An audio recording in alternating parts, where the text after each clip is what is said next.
Baik, Assalamualaikum warahmatullahi wabarakatuh.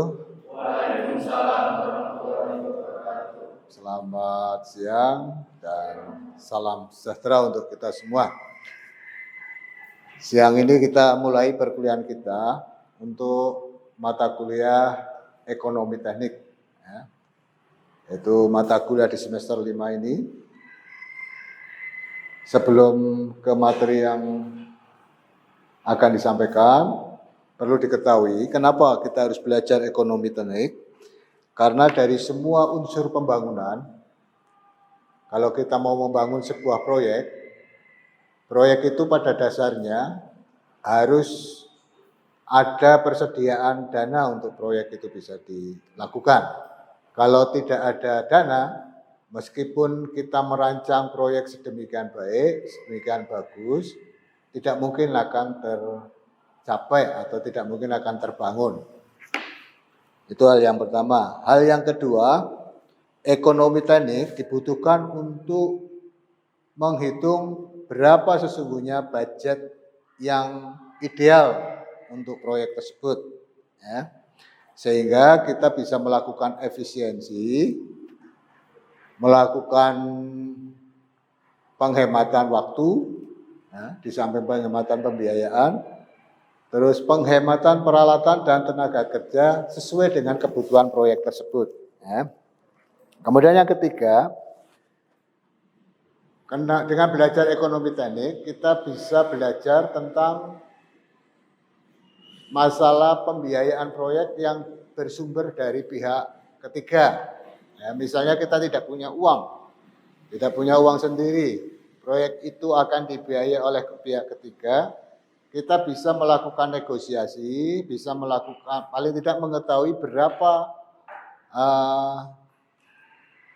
bunga pasar yang berlaku pada saat itu. Biasanya diistilahkan bunga ya, yang umum. Kalau di ekonomi teknik ada nanti disebut diskon rate, ya. Berapa nilai bunga yang berjalan lah, yang akan kita kembalikan saat pinjaman itu kita gunakan untuk proyek dan saat dikembalikan. Nanti sesuai dengan ring waktu yang akan berjalan. Baik, mungkin selanjutnya kita akan masuk. Tapi sebelumnya saya ingin tahu yang hadir pada hari ini sudah semua mahasiswa teknik untuk semester 5 sudah hadir semua? Ada yang berhalangan? Ya nanti sambil berjalan nanti mengisi absensi ya untuk yang hadir. Sedangkan yang tidak hadir tolong ketua kelas nanti sampaikan alasannya apa tidak hadir. Baik, kita langsung saja mengenai bab pertama yaitu masalah pendahuluan. Kita bahas mengenai prosedur penilaian proyek.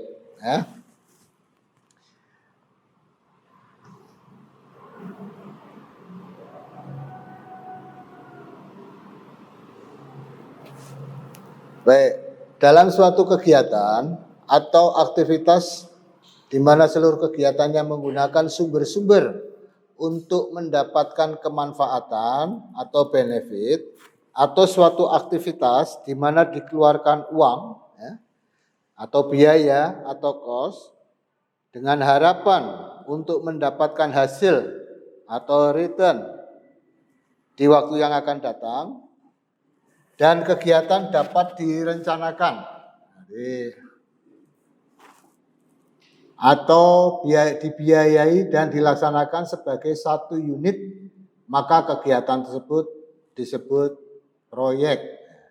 Jadi pengertian proyek adalah aktivitas yang menggunakan sumber kemanfaatan atau benefit dari suatu aktivitas, kemudian dikeluarkan uang atau biaya atau cost yang nantinya diharapkan dari hasil produk itu akan kembali atau menghasilkan sesuatu dari kegiatan yang direncanakan tadi.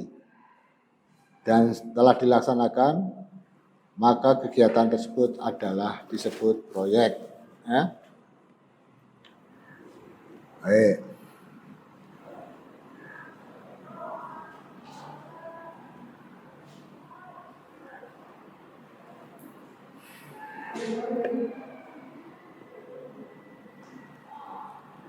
Kemudian aktivitas suatu proyek selalu ditujukan untuk mencapai suatu tujuan ya, atau objektif dan mempunyai suatu titik tolak atau starting ya, atau starting point dan suatu titik akhir. Jadi kalau proyek itu harus ada titik awalnya dan titik akhirnya. Kalau dia tidak ada titik akhir berarti bukan proyek, berarti semacam kegiatan yang cuma menghamburkan uang tapi tidak ada perencanaan yang baik. Ya. Jadi harus ada jelas. Saya mulainya dari sini, selesainya di sini. Kalau misalnya contohnya membangun proyek jalan, ya. Proyek jalan itu dimulai dari titik nol. Ya. Misalnya kita mulai jalan. Ini namanya STA. Kita mulai STA 0 sampai STA berapa?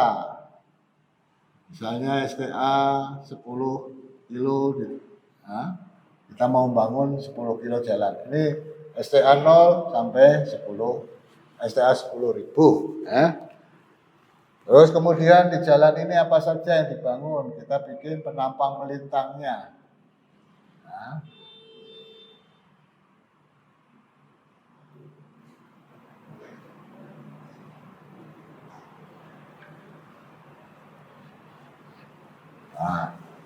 misalnya kita bikin badan jalannya ya, terdiri dari surface, ya, terdiri dari base course, ya. Nah, terus kemudian subbase course. Ini adalah subgrade ya, atau tanah dasar.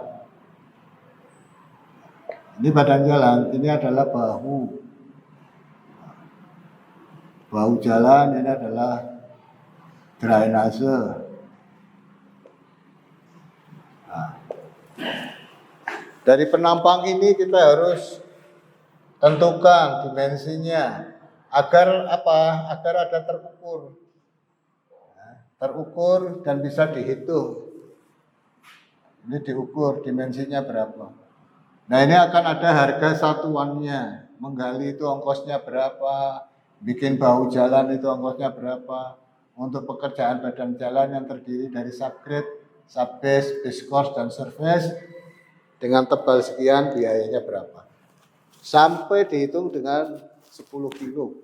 Nah, titik awal sampai titik akhirnya. Nah, 10 kilo itu akan menghabiskan ongkos berapa. Nah, kalau misalnya dalam proyek negara itu, proyek entah yang dibiayai dari APBN atau dari APBD, negara ini kan belum tentu uangnya banyak. Misalnya mau bikin jalan 100 kilo. Ternyata kas negara yang bisa dibiayai, misalnya APBD cuma bisa membiayai, atau APBN ya, misalnya APBN cuma membiayai 10 kilo. Tapi kalau dibangun cuma 10 kilo, jalan itu belum fungsional misalnya, belum fungsional. Artinya kendaraan bisa lewat tapi hanya di 10 kilo, sedangkan masih untuk menuju titik tujuan itu butuh 90 kilo lagi supaya mencapai 100 kilo. Maka dilakukanlah, negara melakukan peminjaman kepada ya, negara peminjam bisa atau lembaga yang biasa melakukan pinjaman luar negeri. Nah, waktu meminjam itu dilihat berapa kebutuhannya. Misalnya 90 kilo membutuhkan 9 triliun misalnya. Nah, yang dipinjam oleh negara adalah 9 triliun, jangka waktu pengembaliannya berapa lama, misalnya jangka waktunya 10 tahun. Sistem pengembaliannya bagaimana? Apakah setelah 10 tahun baru dibayar, ataukah tiap tahun dilakukan pembayaran bertahap berserta bunganya. Nah itu nanti berdasarkan lobby negosiasi. Terus berapa persen yang dikenakan bunganya terhadap pinjaman tersebut. Itulah pentingnya ilmu ekonomi di situ. Ya. Kenapa gambarnya hilang? Oh. Baterainya low.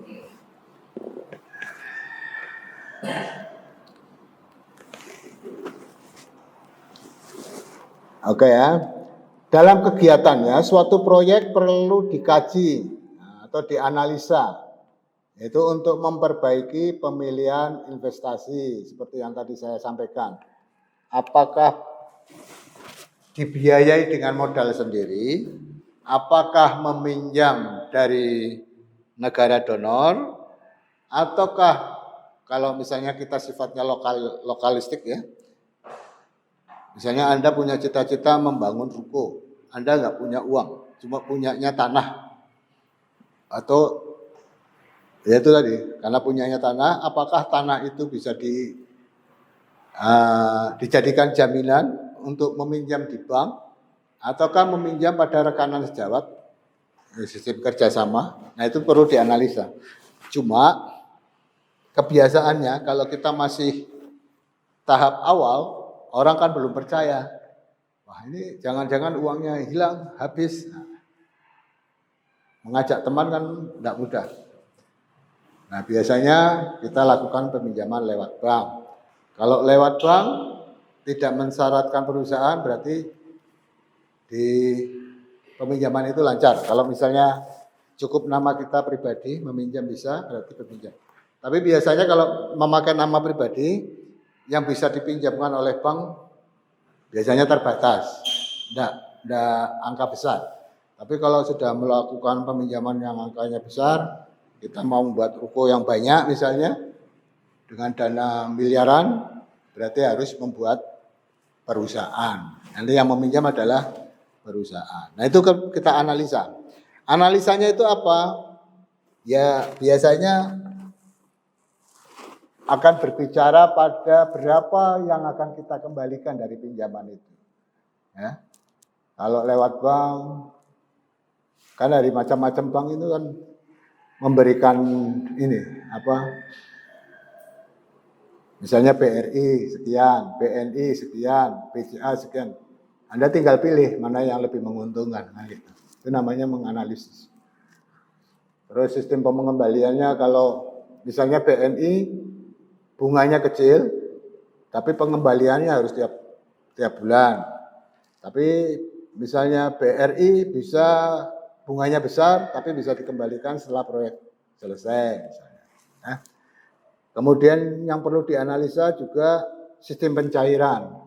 Apakah cairnya bisa dana itu di awal, di tengah, atau pakai apa, model termin. Nah, yang aman itu memang model termin. Jadi menghindari dana itu terpakai untuk kegiatan lain di luar dari fokus pinjaman kita. Banyak kita kalau mau masuk dunia sebagai pengusaha konstruksi, biasanya kegagalannya karena kita tidak fokus. Dana yang kita pinjam tidak digunakan untuk proyek, tapi digunakan untuk hal lain di luar dari proyek yang akan kita biayai. Kita lanjutkan. Untuk rencana suatu pembangunan suatu proyek, penelitian perlu dimulai dengan pendahuluan atau reconnaissance survei, yaitu untuk memperoleh gambaran apakah pembangunan mungkin dilakukan, terutama ditinjau dari segi teknis, lokasi, dan keadaan lingkungan sekitar proyek.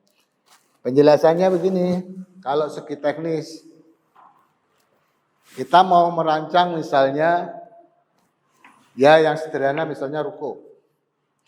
Ruko yang akan kita buat membutuhkan finishing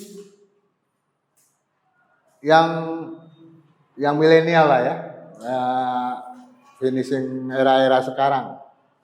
di mana harus pasang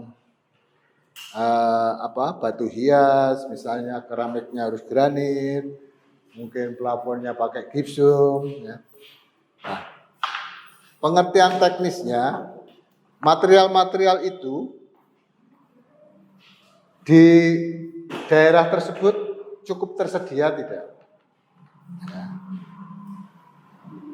Misalnya pilihannya yaitu yang untuk interior, untuk finishingnya. Kalau masalah strukturnya misalnya, kita mau bikin ruko tapi yang cepat selesai, tidak mau yang harus ngecor nunggu matangnya beton. Maunya pakai baja kan cepat, tinggal dirangkai, diereksi, melakukan erection, sudah langsung rangka-rangkanya terpasang. Nah, dipertimbangkan teknisnya, baja itu tersedia di lapangan tidak.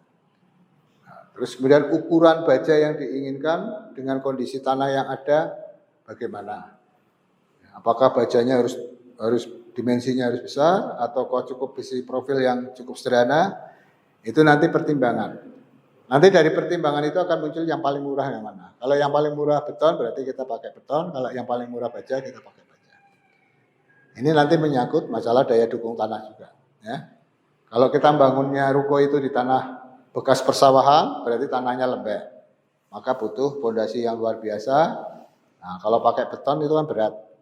Mungkin perlu fondasi yang lebih lebar, lebih ini ya, dengan K tertentu. Sedangkan kalau pakai baja mungkin bisa ada penghematan mungkin. Nah, itu dari segi teknis. Kemudian kalau dari sisi lokasi, nah, kalau lokasinya di perkotaan, maka biayanya untuk pengangkutan material akan murah. Karena kan lokasinya dekat dengan toko. Ya. Tapi untuk sumber material alam, itu bisa jatuhnya bisa mahal. Karena misalnya kita butuh kerikil kan di kota nggak ada. Terpaksa harus gali di suatu tempat yang agak jauh lah ya, misalnya gitu. Kuarinya jauh.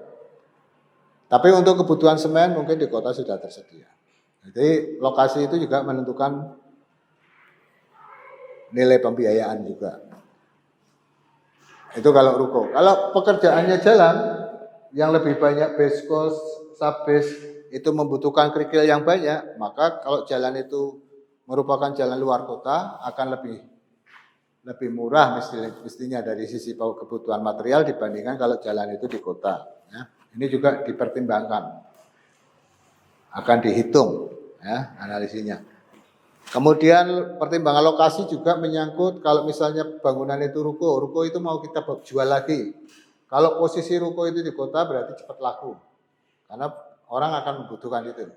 Tapi kalau posisinya di luar kota, jadi untuk menjual lagi juga membutuhkan trik-trik tertentu untuk supaya dia laku. Nah, trik tertentu biasanya Anda harus membuat ruko sedemikian rupa sehingga menarik minat. Mungkin disatukan dengan kawasan perumahan. Kawasan perumahan merupakan klaster dengan taman-taman yang indah sehingga orang akan berbondong-bondong ke tempat situ dan ditunjang dengan akses jalan yang cukup lancar menuju ke lokasi ruko tersebut. Ya. Kemudian keadaan lingkungan proyek. Ini kalau proyeknya letaknya di sebuah kawasan yang aman, otomatis akan cepat terbangun dan biayanya akan murah. Artinya mencari tenaga kerja juga mudah, tidak sulit. Tapi kalau proyek itu lokasinya di sebuah kawasan yang jauh, tentu akan berat juga. Apa lingkungannya tidak aman, misalnya ya. Nah, jika penelitian tersebut sudah menunjukkan lampu hijau, nah, maka baru proyek itu bisa dikerjakan. Nah, kemudian Apa analisa tadi itu biasa kita sebut dengan studi kelayakan atau feasibility study. Nah, feasibility study itu akan memperoleh gambaran apakah proyek itu layak atau visible untuk dibangun dan apakah akan memberi manfaat atau benefit. Ya. Penelitian dan penilaian itu ditujukan untuk memperoleh jawaban. Yang pertama, apakah proyek akan memberikan keuntungan kelak? Kedua, apakah proyek bermanfaat terhadap ekonomi secara nasional dan pembangunan bangsa, khususnya masalah penyediaan lapangan kerja. Ini berlaku untuk proyek-proyek yang dibiayai oleh negara. Ya. Kemudian kalau proyek itu bisa menghasilkan nilai positif, maka bisa dilaksanakan. Ya. Karena akan memberi manfaat. Ya. Sebelum berlanjut ke yang lain, mungkin ada pertanyaan, silakan. Mas Nisa mungkin nanya apa yang bisa ditangkap aja. Pernah membayangkan untuk mempunyai ruko? Nah, apa persiapannya untuk membayangkan ruko? Tanah sudah tersedia? Biaya, Pak. Oh, biaya. Ya itu tadi, kalau menyangkut biaya, sumbernya ada 3. Yang pertama lewat perbankan, kedua kerjasama pertemanan, ya ketiga tanah yang kita punya dijual separuhnya untuk membiayai, itu aja. Itu yang paling gampang. Anda tidak punya risiko kan, nggak punya risiko punya utang, tapi berarti tanahnya jadi berkurang, jadi rukonya juga berkurang, itu punyanya orang. Kalau yang berlaku di Aimas ini, yang di kota Sorong, wilayah Kabupaten Sorong, biasanya berlaku 1/3. Artinya orang membangunkan 3 ruko, 1 rukonya punyanya yang bangun, 2-nya untuk si pemilik tanah. Biasanya nggak tahu sekarang sudah berubah atau masih. Ya. Seingat saya seperti itu. Ya bisa dicoba kalau Mas Hesa punya minat untuk tapi tadi harus dianalisis dulu ya. Baik, kita lanjutkan.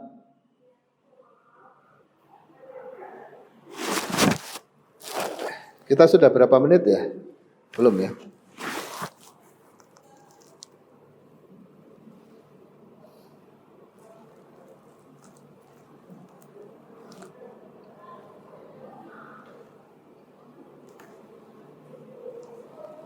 Ini.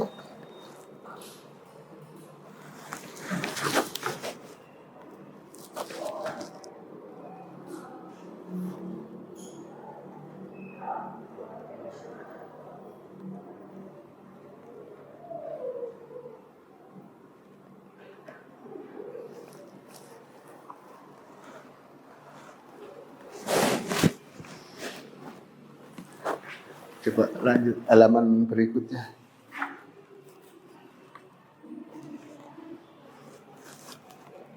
Setelah kok kembali lagi. Cuma ada 1 halaman ya. Oh ya. Oke. Ya itu, stop. Yang atasnya ini. Wih, pencetin aja.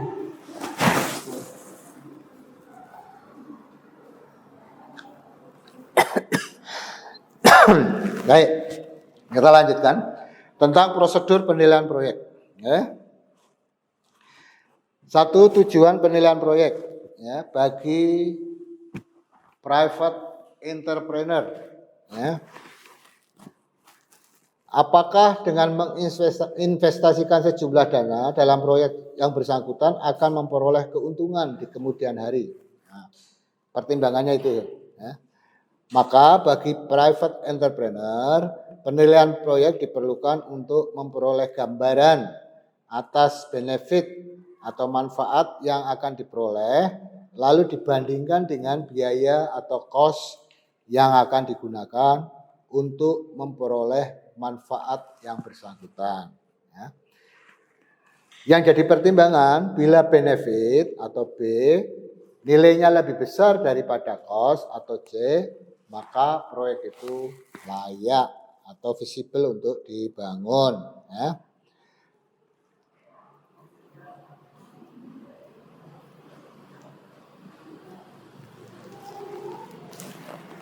Nah, analisa manfaat ini biasanya diistilahkan dengan analisa manfaat dan biaya atau benefit cost analysis atau BC analisis. Nah, cara untuk menunjukkan BC analisis menunjukkan lampu hijau bagi pembangunan suatu proyek, maka disyaratkan satu. Nah, satu adalah benefit cost ratio harus lebih besar dari satu, ya, atau manfaat benefit lebih besar dari biaya cost yang digunakan. Ya. Kedua, payback period atau return back atau payback waktu untuk memperoleh keuntungan atau payback period itu nilai pengembalian modal itu tidak terlalu lama atau sesingkat mungkin. Artinya segera diperoleh kembali modal yang digunakan untuk investasi dari proyek yang bersangkutan atau pengembalian modal harus cepat, ya, menghasilkan keuntungan. Nanti akan kita bahas di perkuliahan berikutnya tentang ini. Kita langsung aja. Jadi aspek yang perlu dipelajari dalam penilaian proyek, ya, atau penilaian suatu proyek, maka ada yang paling penting adalah tentang benefit atau manfaat dan tentang biaya atau cost di samping aspek teknis dan keuangan. Ya. Bagaimana kalau proyeknya secara finansial tidak menguntungkan? Apakah tetap dilaksanakan atau tidak? Bisa tetap dilaksanakan kalau pertimbangannya politis.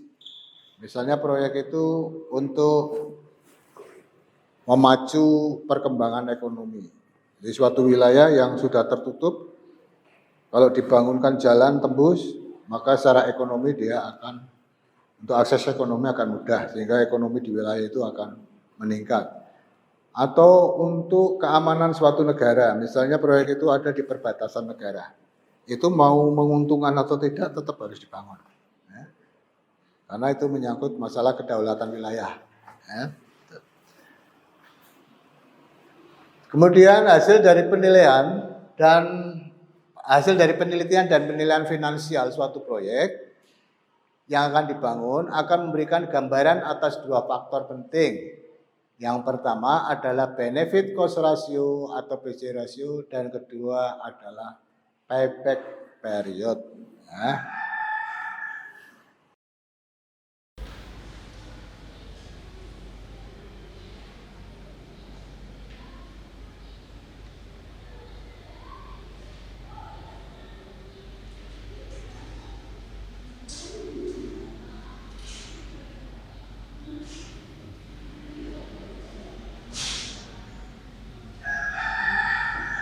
Jadi untuk penilaian ada private perorangan, kemudian untuk bagi lembaga keuangan, evaluasi proyek diperlukan dalam rangka untuk mempertimbangkan pinjaman atau kredit yang diajukan oleh private entrepreneur yang tadi aku memilih. Jadi kan lembaga keuangan kadang-kadang ada orang dari situ juga. Kita yang daftar income bisa diterima juga, karena nanti akan jadi juri itu bagi kelayakan suatu orang, bagi nasabah yang mengajukan pinjaman kredit untuk pembangunan suatu proyek. Nah, kalian nanti tentunya dari proyek itu layak atau tidak dari situ keuangannya. Dari situ pun bisa masuk di perbankan. Bisa juga masuk di KPK, bisa di BPKB, bisa itu sebagai lembaga pengawas untuk kelayakan proyek. ya proyek dibangun telah dikerjakan oleh kontraktor dengan nilai sekian, apakah masuk akal atau tidak? Nanti kalian kerjakan. Jadi kalau kaitannya terhadap rekaman untuk mempertimbangkan pinjaman kredit yang diajukan oleh perorangan tadi atau perusahaan dan jangka waktunya. Kemudian melakukan evaluasi apakah proyek itu terlihat setelah 2 tahun ini likuiditasnya kemungkinan tidak. Misalnya gitu, misalnya bank membiayai pembangunan setelah itu jadi itu mau dimanfaatkan apa? Kalian kan waktu peminjam itu menyampaikan bahwa ini mau jadi toko swalayan.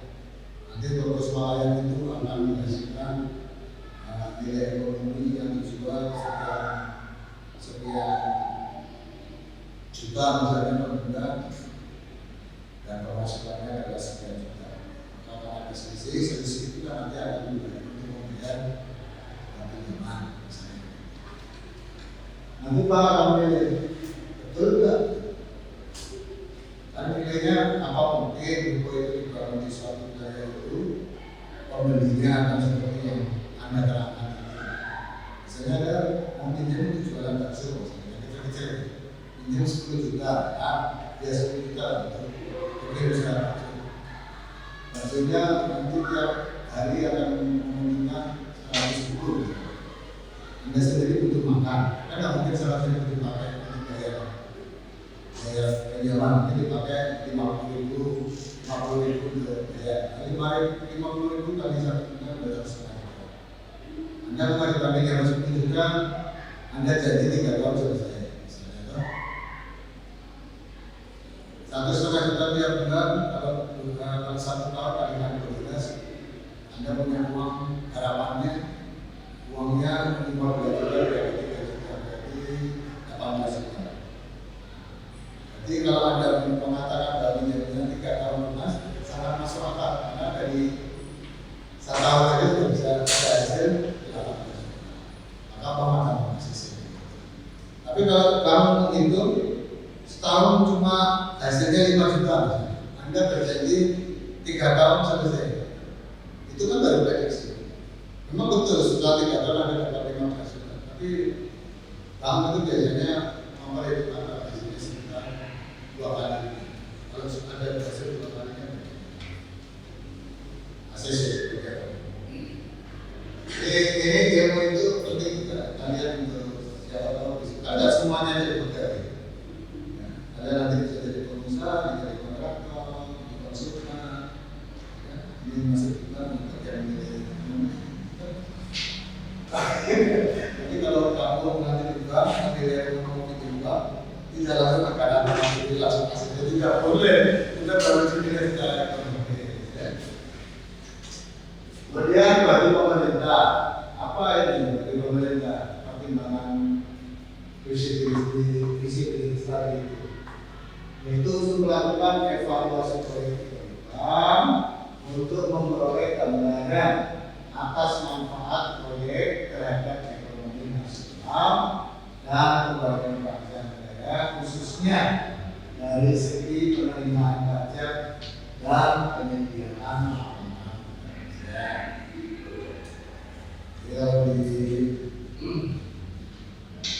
Kalau proyek pemerintah itu cenderungnya kan berupa sarana-prasarana infrastruktur ya. Kalau perkebunan cenderungnya ada perusahaan yang menangani dan melakukan uji. Tapi itu pun juga harus dianalisis. Misalnya kelapa sawit yang kemarin tadi, itu berapa ya? Jadi kelapa sawit dilihat itu dengan sawit atau masyarakat dibutuhkan dari sisi lapangan tenaga kerja tercipta, masyarakat dijadikan bekerja atau tidak. Tenaga kerja malah dari luar daerah, sehingga persoalan negara tentang masalah lapangan itu tidak tercapai. Itu mungkin perlu dipertimbangkan. tingkat kerusakan hutannya. Antara hutan yang asli dengan dijadikan kelapa sawit, apakah hasilnya gimana secara ekonomi? Apakah hutan sawit itu menghasilkan secara ekonomi dari devisa begini? Kalau hutan itu buruk, itu juga masih perdebatan. Kalau hutan itu sudah banyak kayu besinya yang hilang, ya mungkin akhirnya jadi kelapa sawit. Kalau kayu besinya masih banyak, supaya ekonominya tinggi. Secara pribadi, saya tidak bicara masalah mereka. Secara pribadi saya kurang memiliki itu ya, seperti itu. Saya lebih suka membiarkan hutan itu apa adanya. Karena apa?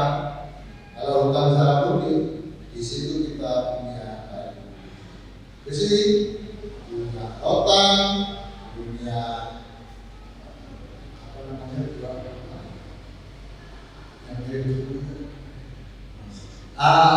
punya buah langsa. Kadang juga bisa bukan ada durian hutan.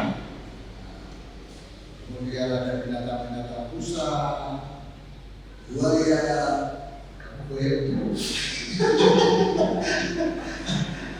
ular, itu digantikan oleh masa jenis sabit. Secara saya pribadi, saya minta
Assalamualaikum warahmatullahi wabarakatuh.